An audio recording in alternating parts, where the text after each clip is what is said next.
اور جب میرے بندے آپ سے میرے بارے میں سوال کریں تو کہہ دیجیے بے شک میں قریب ہوں، میں پکارنے والی کی پکار کا جواب دیتا ہوں جب وہ مجھے پکارے.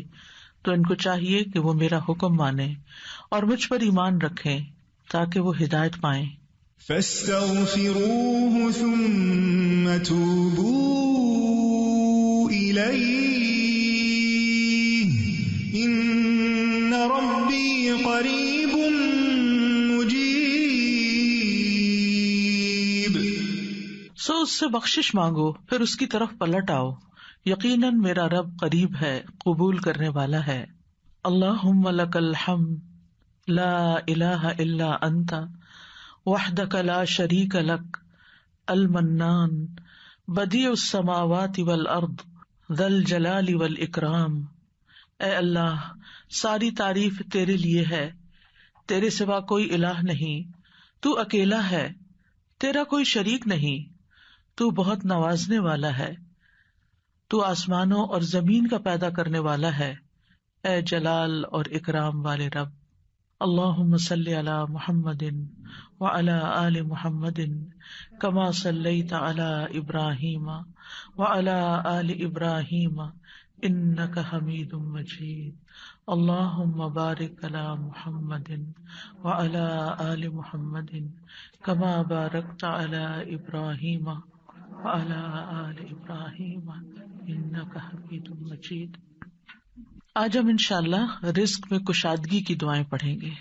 اللہ تعالیٰ نے انسان کو پیدا کیا اور پیدا کرنے کے بعد یوں ہی چھوڑ نہیں دیا، بلکہ انسانوں کی ضروریات بھی پوری کی، انہیں رزق عطا کیا، انہیں زندگی بسر کرنے کے اسباب بھی فراہم کیے.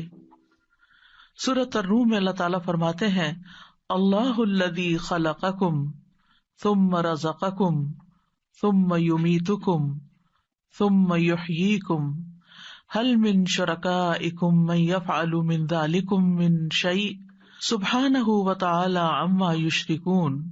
اللہ وہ ہے جس نے تمہیں پیدا کیا ہے، پھر تمہیں رزق دیا ہے، پھر وہی تمہیں موت دے گا، پھر وہی تمہیں زندہ کرے گا.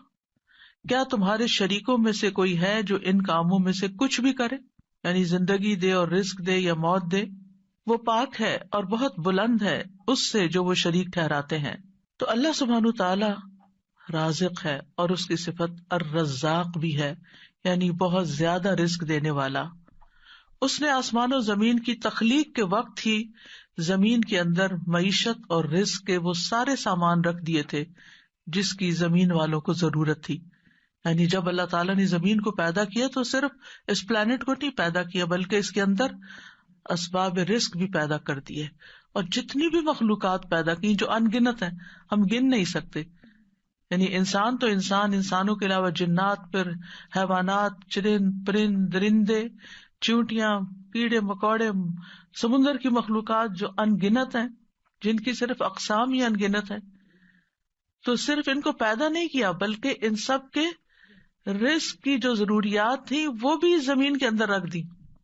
اور پھر آپ دیکھیے کب سے یہ زمین بنی ہے اور کب سے اس پر حیوانات موجود ہیں، اور وہ ہر روز کھا رہے ہیں، پی رہے ہیں، اپنی ضروریات پوری کر رہے ہیں. سبحان اللہ. یعنی انسان سوچے، اور اگر انسان اس کو شمار کرنا چاہے، گننا چاہے، تو آپ گن نہیں سکتے، آپ امیجن بھی نہیں کر سکتے کہ ہر روز کتنی مخلوق کیا کچھ نہیں کھا جاتی، اور پھر اگلے روز پھر، اور پھر دن میں صرف ایک بار نہیں، انسان تو حیوانوں سے بھی زیادہ کئی بار کھاتے ہیں. اور اللہ تعالیٰ دے رہا ہے اور دے رہا ہے اور دے رہا ہے، ہزاروں سال سے یہ سلسلہ چل رہا ہے. اور وہ سارے اسباب معیشت زمین کے اندر ہیں. یعنی ایسا نہیں کہ وہ کچھ کھا لیے تو پھر ختم ہو گئے، جیسے آپ اپنی فریج میں سے کچھ نکال لیں تو پھر دوبارہ تو وہ نہیں ملے گا جو آپ نے نکال لیا. لیکن اللہ کی زمین کے اندر جو کچھ ہے وہ آپ نکالتے جا رہے ہیں، اور پھر اللہ تعالیٰ دوبارہ ان میں سے پیدا کرتا چلا جا رہا ہے. نہیں ایک ٹری جو آج ہمیں نظر آتا ہے، معلوم نہیں اس کے پیچھے کتنی ہی چین ہے ٹریز کی کہ جن کا یہ بچہ ہے جو آج ہمیں نظر آ رہا ہے. تو یہ اللہ سبحانہ تعالیٰ ہی کی قدرت ہے اور اس کی طاقت ہے اور اس کی پلاننگ ہے. اسی لیے ہم جب رب کا لفظ استعمال کرتے ہیں تو ہم کیا کہتے ہیں؟ خالق، پیدا اس نے کیا، مالک بھی وہی، مدبر بھی وہی، رازق بھی وہی. یعنی رب کے اندر رازق کا لفظ بھی آتا ہے، یعنی اللہ تعالیٰ کی صفت رزق بھی آتی ہے. اس نے صرف پیدا نہیں کیا، صرف وہ مالک ہی نہیں ان چیزوں کا، بلکہ ان کی پلاننگ بھی کرتا، مدبر ہے. اور پھر اس کے ساتھ ساتھ اس نے ان سب کے رزق کا بھی اہتمام کیا. اور رزق تو ایک چیز ہے، اور بھی تمام ضروریات کا اہتمام کیا ہے. سورۃ ہود میں آتا ہے وَمَا مِن دَابَّةٍ فِي الْأَرْضِ إِلَّا عَلَى اللَّهِ رِزْقُهَا، زمین میں چلنے والا کوئی جاندار ایسا نہیں مگر اس کا رزق اللہ ہی کے ذمہ ہے. وہ پرندوں کو ان کے گھونسلوں میں، درندوں کو ان کی گھات میں، مچھلیوں کو سمندر کی تہہ میں، چیونٹیوں کو ان کے بلوں میں رزق فراہم کر رہا ہے. اور رزق کا مالک بھی صرف وہی ہے. سب کچھ اس کے ہاتھ میں ہے، سب کچھ اس کے اختیار میں ہے. وہ جس کے لیے چاہتا ہے رزق کشادہ کر دیتا ہے، اور جس کو چاہتا ہے نپا تلا دیتا ہے، جس کے لیے چاہتا ہے تنگ کر دیتا ہے. ان اللہ یرزق من یشاء بغیر حساب. لیکن بندوں کے لیے حکم کیا ہے کہ وہ نکلیں، رزق کی تلاش کریں، اللہ سے رزق طلب کریں. فابتغوا عند اللہ الرزق واعبدوہ، سو تم اللہ ہی کے ہاں رزق تلاش کرو اور اسی کی عبادت کرو. حیوانات رزق کی تلاش میں نکلتے ہیں، پرندے اپنے گھونسلوں سے نکلتے ہیں، چیونٹیاں بلوں سے نکلتی ہیں، اور اسی طرح باقی مخلوقات بھی اپنے رزق کی تلاش میں سارا دن مارے مارے پھرتی ہے. صبح خالی پیٹ نکلتے ہیں اپنے گھونسلوں سے پرندے، اور رات کو پیٹ بھرے واپس لوٹتے ہیں. لیکن پیٹ بھرنے کے لیے ان کو محنت کرنی پڑتی ہے اور کوشش اور بھاگ دوڑ کرنی پڑتی ہے، جو وہ سارے کر رہے ہوتے ہیں. تو انسان کے لیے بھی لازم کیا ہے کہ اللہ کو الرازق سمجھتے ہوئے اس کے ساتھ ساتھ کوشش کرے، محنت کرے، بھاگ دوڑ کرے، اور پھر اس کے بعد اس کی عبادت کے لیے بھی وقت نکالے. پرندوں کی تو تسبیح کافی ہے، لیکن انسان کو عبادت کے مختلف طریقے سکھائے گئے ہیں. اس سلسلے میں آج کی دعا سورۃ المائدہ میں اللہ تعالیٰ فرماتے ہیں قال عیسی ابن مریم اللہم ربنا انزل علینا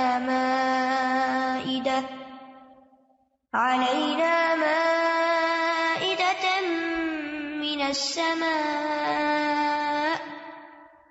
تكون لنا عيدا لأولنا وآخرنا وآية منك وارزقنا وأنت خير الرازقين. عیسیٰ ابن مریم نے کہا اے اللہ، اے ہمارے رب، تو ہم پر آسمان سے ایک خوان اتار جو ہمارے پہلوں اور پچھلوں کے لیے عید ہو جائے، اور تیری طرف سے ایک نشانی ہو، اور ہمیں رزق عطا فرما، اور تو سب سے بہترین رازق ہے. اس آیت میں عیسیٰ علیہ السلام کے زمانے میں ایک خاص واقعے کی طرف اشارہ ہے.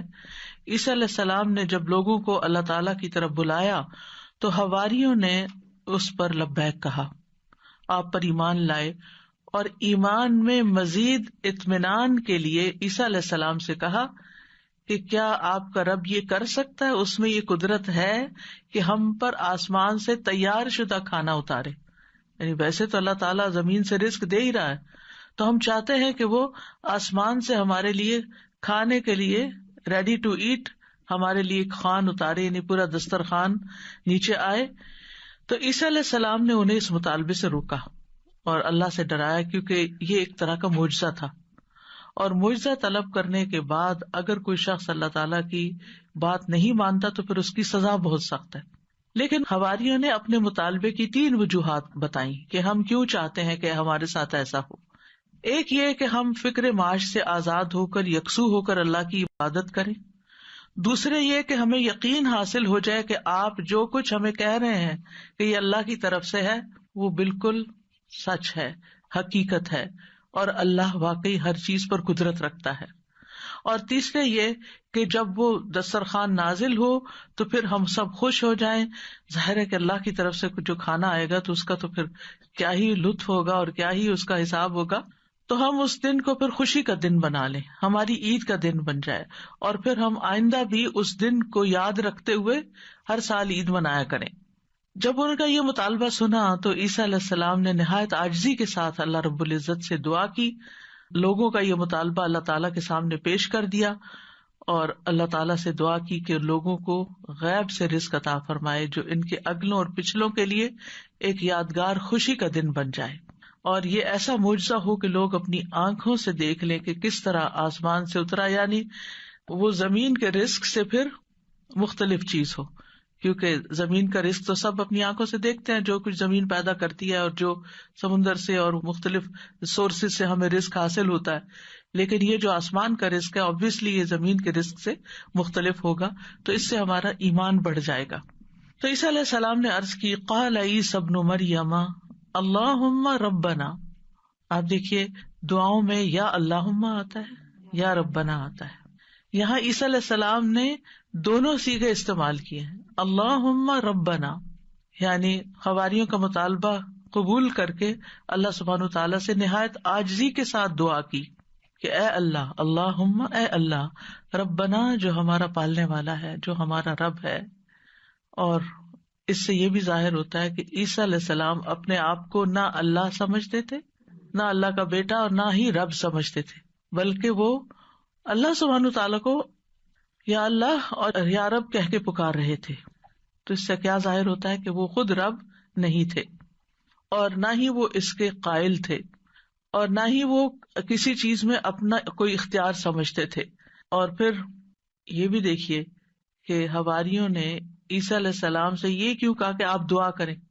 اگر وہ انہی کو رب مانتے ہوتے تو انہی سے مانگ لیتے۔ تو ان سے جب انہوں نے یہ کہا تو اس سے یہ پتا چلتا ہے کہ عیسیٰ علیہ السلام کے ماننے والوں کے ذہن میں کہیں دور پار بھی یہ خیال نہیں تھا کہ عیسیٰ علیہ السلام اللہ کا کوئی حصہ ہے نعوذ باللہ، یا کوئی بیٹے ہیں، یا کسی بھی طرح الوہیت کا کوئی مقام رکھتے ہیں۔ وہ ان کو ایک نبی کے طور پر ہی سمجھتے تھے۔ تو انہوں نے اللہ سبحانہ وتعالیٰ ہی کی ربوبیت کا اس بات کیا یا اس پر ایمان لائے۔ پھر کہا کہ تکون لنا عیدا لاولنا وآخرنا، عید کا لفظ عاد یعود سے ہے، لوٹ کر آنا، یعنی وہ خوشی جو بار بار آئے، ہر سال پلٹ کر آئے۔ یہ سالانہ بھی ہو سکتی ہے اور ہفتہ وار بھی۔ مسلمانوں کی 2 عیدیں سالانہ ہیں اور 1 ہفتہ وار ہے۔ اس کے علاوہ کوئی اور عید ثابت نہیں ہے جو ہم نے خود سے بنا لی ہیں عیدیں، وہ قرآن و سنت سے ثابت نہیں ہے۔ تو ہم سالانہ عید تو اچھی طرح مناتے ہیں، لیکن افسوس یہ کہ جمعے کا اہتمام کم سے کم ہوتا جا رہا ہے۔ جمعے کے دن بھی غسل کرنا چاہیے، اچھے صاف ستھرے کپڑے پہننے چاہیے، تیار ہونا چاہیے، اہتمام کرنا چاہیے۔ یعنی جمعے کا دن عام دنوں کی طرح نہیں ہونا چاہیے، یعنی وہ دن ہمارے لیے خاص دن ہے، اسے خاص دن سمجھ کر ہی اس میں سارے کام کریں، چاہے وہ عبادت کے ہوں یا جو دوسرے کام ہوں۔ اور پھر آپ دیکھیے کہ انہوں نے کہا کہ وہ دن ہمارے لیے عید کا ہو، لأولنا وآخرنا، ہماری پہلی فرسٹ جنریشن یعنی جو ہمارے دور کے لوگ ہیں، وآخرنا اور جو ہمارے بعد میں آئیں گے، وآیۃ منک، اور تیری طرف سے ایک نشانی بھی ہو، تیری قدرت کی علامت ہو، یعنی عیسیٰ علیہ السلام کی سچائی کی علامت ہو کہ یہ واقعی اللہ کے رسول ہیں اور انہوں نے جو کہا وہ سچ کہا۔ اور پھر وارزقنا وانت خیر الرازقین، دعا بھی کی، اور یہ رزق کے حصول کی دعا بھی ہے، یعنی اتنا حصہ اگر انسان پڑھتا ہے، وارزقنا وانت خیر الرازقین، تو ہمیں عطا کر، ہمیں رزق دے، اور تو سب سے بہترین رزق دینے والا ہے، اور یہاں پر ہمیں کسی مشقت کے بغیر اپنے پاس سے رزق عطا فرما۔ اب آپ دیکھیے کہ اللہ سبحانہ تعالی بہترین رازق ہے، یعنی کس اعتبار سے کہ جو اس کی طرف سے رزق آتا ہے وہ اپنی کیفیت کے اعتبار سے اور کمیت کے اعتبار سے بہترین ہوتا ہے، یعنی سب سے افضل ہوتا ہے۔ اور انسانوں نے اس کی جو شکلیں بنا لی ہیں، پروسیس کر لیا اس کو، تو وہ اپنی کیفیت کے اعتبار سے بہترین نہیں رہا، کیونکہ انسانوں کے لیے اس طرح فائدہ مند نہیں۔ آپ نے دیکھا ہوگا کہ جو چیزیں نیچرلی اگتی ہیں، گرو کرتی ہیں، اور جو فریش فوڈ آپ سی سے لیتے ہیں، سی فوڈ ہوتی ہے یا کچھ، یا ہم باقی غذاؤں کے مقابلے میں زیادہ صحت مند غذائیں ہوتی، خیر الرازقین۔ اور اس لیے بھی خیر الرازقین کہا گیا اللہ تعالیٰ کو کہ لوگ اگر اللہ تعالیٰ کی نافرمانی بھی کریں تو بھی وہ ان کو اپنا رزق دیتا ہے، وہ کفر بھی کریں، اس کا انکار بھی کریں، اس سے ناراض بھی ہوں، پھر بھی رزق دیتا ہے. لیکن بندوں میں سے جو کسی کو رزق دیتے ہیں وہ ایسا نہیں کرتے، حتیٰ کہ ماں باپ بھی اگر دیکھتے کہ بچے بات نہیں مانتے تو ان سے کنارہ کش ہو جاتے ہیں. آپ جہاں جاب کرتے ہیں جاب نہیں کریں تو آپ کو کوئی سیلری نہیں دے گا. انسانوں کا معاملہ یہ ہوتا ہے. لیکن اللہ سبحانہ وتعالیٰ آپ عبادت کریں یا نہ، آپ نماز پڑھیں یا نہ، آپ روزہ رکھیں یا نہ، وہ آپ کو کھانے کو دیتا رہے گا. تو اس دعا سے یہ پتا چلتا ہے کہ انسان جب دعا کرے تو بہت عاجزی کے ساتھ دعا کرے اور اللہ تعالیٰ کو اس کے بہترین ناموں کے ساتھ پکارے. اللہم ربنا، یہ دونوں نام اکٹھے بھی کر سکتے ہیں، اور اس کے علاوہ بھی یا رزاق، یا فتاح. اور پھر یہ کہ انتہائی عاجزی اور انکساری رویے میں بھی ہونی چاہیے کہ اللہ ہم محتاج ہیں، تو دینے والا ہے. اور پھر اللہ تعالیٰ سے بہترین رزق مانگنا چاہیے، یعنی تو بہترین رزق دینے والا. اللہ تعالیٰ کی صفت کو بیان کیا جا رہا ہے، یعنی ہمیں بھی ایک طرح سے انڈائریکٹلی کیا کہا جا رہا ہے کہ ہمیں بھی بہترین رزق عطا فرما. رزق کیا چیز ہے، یعنی رزق کا اطلاق کس کس چیز پر ہوتا ہے؟ ابن منظور لسان العرب میں کہتے ہیں رزق سے مراد ہر وہ چیز ہے جس کے ساتھ ہر زندہ مخلوق کی زندگی قائم ہوتی ہے، یعنی جس پر زندگی کا انحصار ہوتا ہے، خواہ وہ چیز مانوی ہو یا مادی ہو. مانوی سے مراد یعنی جس کو ہم چھو نہیں سکتے، جس کو ہم جانتے ہیں، سمجھتے ہیں، محسوس کرتے ہیں، یعنی انٹینجیبل جس کو آپ کہہ سکتے ہیں. تو رزق دونوں طرح ہوتا ہے، ٹینجیبل بھی اور انٹینجیبل بھی. اسی طرح بعض نے یہ کہا کہ ہر نعمت ہی ایک طرح سے رزق ہے، یعنی جتنی بھی نعمتیں ہمیں ملی ہیں وہ ساری رزق ہیں. یعنی صرف مال ہی رزق نہیں ہے بلکہ رزق کا ایک وسیع دروازہ ہے. ہر وہ چیز جو اللہ تعالی بندوں پر نعمتوں کی صورت میں انعام فرماتا ہے، جیسے مال، اولاد، ہسبینڈ، اہل و عیال، ماں باپ، پھر اسی طرح صحت، محبت، قبولیت، یہ ساری چیزیں رزق کہلاتی ہیں. اور یہ اللہ تعالیٰ کی طرف سے تقدیر میں مقرر کر دی گئی ہیں. یعنی اللہ تعالیٰ نے ہر بندے کا رزق مقرر کر رکھا ہے کہ اس کو کتنا دینا ہے. تو انسان کے لیے پھر کیا لازم ہے کہ اللہ جب دے تو پھر انسان شکر ادا کرے. جیسے اوپر میں نے ذکر کیا کہ حصی اور مانوی دونوں اعتبار سے جو نعمتیں ہمیں ملی ہیں وہ رزق ہے، تو محبت بھی ایک رزق ہے. حضرت عائشہ کہتی ہیں میں نے نبی صلی اللہ علیہ وسلم کی ازواج میں سے کسی پر رشک نہیں کیا سوائے خدیجہ رضی اللہ عنہا کے، اور میں نے حضرت خدیجہ کو نہیں دیکھا، یعنی ان کو زمانہ نہیں پایا. وہ فرماتی ہے کہ رسول اللہ صلی اللہ علیہ وسلم جب بکری ذبح کرتے تو آپ فرماتے کہ اس کا گوشت خدیجہ کی سہیلیوں کو بھیج دو. وہ کہتی ہے کہ ایک دن میں غصے میں آ گئی. میں نے کہا آپ ہر وقت خدیجہ خدیجہ کرتے ہیں اور اس کی سہیلیوں تک کا خیال رکھتے ہیں. تو رسول اللہ صلی اللہ علیہ وسلم نے فرمایا انی قد رزقت حبھا، مجھے خدیجہ کی محبت عطا کی گئی ہے، یعنی اللہ نے میرے دل میں اس کی محبت ڈالی. انسان کسی کو مرنے کے بعد صرف محبت کی وجہ سے یاد رکھ سکتا ہے کہ جس کے ساتھ آپ کا کوئی قلبی تعلق ہو، اور یہ بھی اللہ دلوں میں ڈالتا ہے.